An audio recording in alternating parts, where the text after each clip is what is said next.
Honourable minister Lokesh గారు,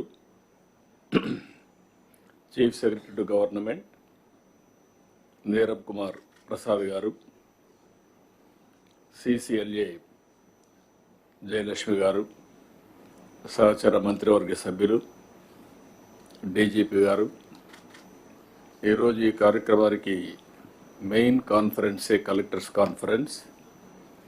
అలాంటి collectors అందరికీ, సెక్రటరీస్ అందరికీ, అదే మరి మీడియాకు, ఫ్రెండ్స్కి అందరికీ కూడా నమస్కారాలు. ఇప్పుడే పవన్ కళ్యాణ్ గారు కొన్ని విషయాలు మాట్లాడారు, అదే మరి మంత్రులు కూడా మాట్లాడారు. ఇలాంటి కలెక్టర్స్ కాన్ఫరెన్స్లో ఒక దశ దిశ నిర్దేశించడమే కాకుండా గవర్నమెంట్ యొక్క విజన్ కానీ డైరెక్షన్ కానీ మీకు అందరికీ ఎప్పటికప్పుడు తెలియజేయడం, అదే మరి మనం చేసే పనుల కింద ఏం చేశామో అవన్నీ కూడా సమీక్ష చేసుకోవడానికి ఈ కలెక్టర్స్ కాన్ఫరెన్స్ ఉపయోగపడుతుంటాయి. అయితే నార్మల్ స్టేట్లో మనం చేసినప్పుడు చాలా ఈజీగా కూడా ఉంటాయి. ఒక డిస్ట్రక్షన్ జరిగిన తర్వాత మళ్ళీ దాన్ని రీబిల్డ్ చేసేటప్పుడు అనేకమైనటువంటి పెయిన్ పాయింట్స్ ఉంటాయి, సఫరింగ్ కూడా ఉంటుంది, హార్డ్ వర్క్ అవసరం అవుతుంది. అలాంటి పరిస్థితుల్లోనే మనం అందరం కూడా మొదటి కలెక్టర్స్ కాన్ఫరెన్స్ పెట్టుకున్నాం. ఇప్పుడు రెండో కలెక్టర్స్ కాన్ఫరెన్స్ పెట్టుకొని 6 నెలల్లోనే మనం సమీక్ష చేసుకుంటున్నాం. ఎప్పుడు కూడా ఒక పక్క క్రైసిస్ ఉంటుంది, క్రైసిస్లో కూడా ఆపర్చునిటీస్ ఉంటాయి. నేను I strongly believe that every crisis is an opportunity. How to convert that opportunity is the leadership. ఇప్పుడే పవన్ కళ్యాణ్ గారు చెప్పినట్టు మేమందరం కూడా ఎన్నికల కంటే ముందు ఒక్కొక్కరికి ఒక అనుభవం ఉంది. మాకు ఒక ఎక్స్పీరియన్స్ ఉంది, మీకు ఒక ఎక్స్పీరియన్స్ ఉంది. ఒక్కొక్కసారి బ్యూటీ ఆఫ్ డెమోక్రసీ,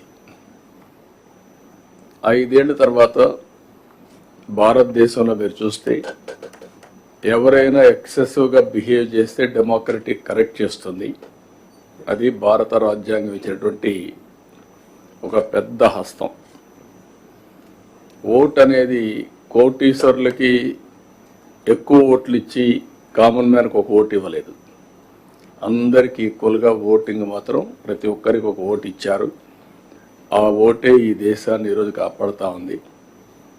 ఇంతమంది వారు చెప్పినట్టు కొన్ని కంట్రీస్ కూడా చూసాం. ఎప్పుడైతే ప్రజాస్వామ్యంలో కరెక్షన్ జరగవో,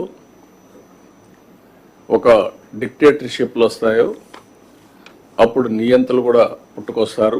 లేకపోతే ఆ నియంతల్ని పంపడానికి రెవల్యూషన్స్ కూడా వస్తూ ఉంటాయి.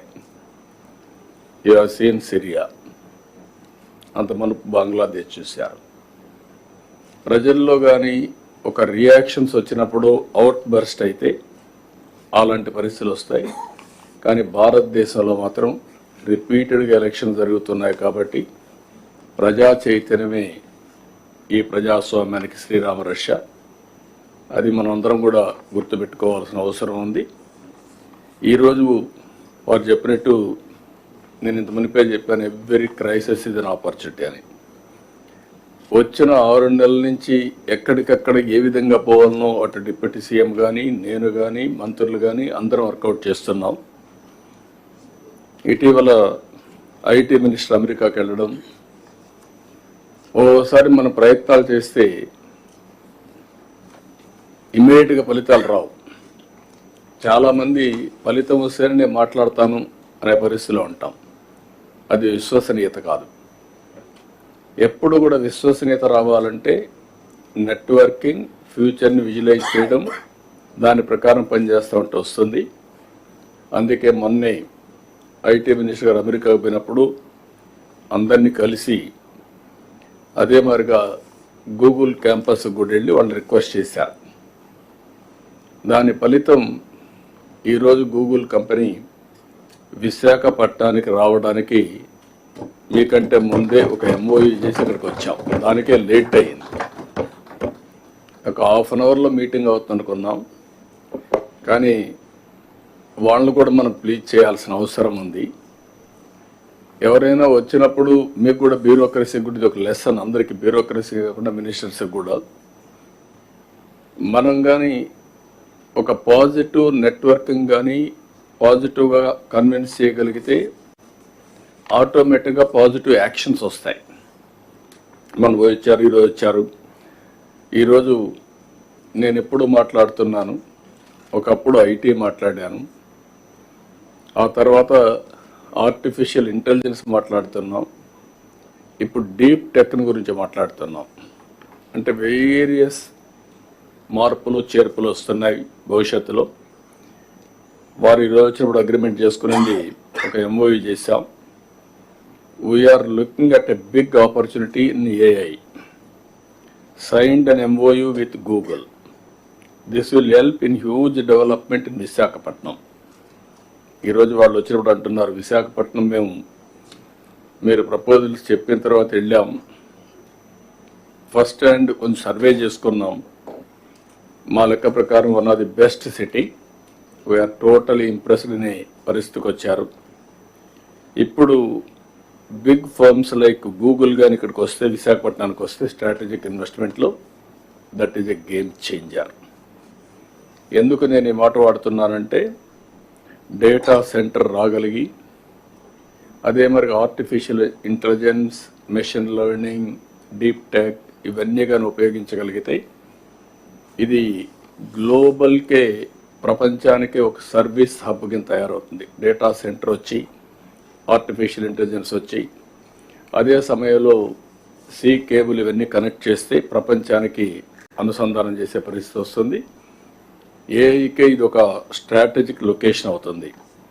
నేను ఇటీవల కాలంలో మీ అందరితో మాట్లాడుతున్నాను, మళ్ళీ కూడా ఈరోజు కూడా అంటున్నాను, మీరు ఎంత హార్డ్ వర్క్ చేశారనేది ముఖ్యం కాదు, ఎంత స్మార్ట్ వర్క్ చేశారనేది ముఖ్యం. మనకు అవుట్కమ్స్ రావాలి. మనం కష్టపడి పనిచేస్తున్న ఫలితాలు లేకపోతే దానివల్ల ఏది రాదు. అందుకే నేను కూడా రాష్ట్రాన్ని ఒక నాలెడ్జ్ సొసైటీగా తయారు చేయాలని. Knowledge economy is different, knowledge society is different.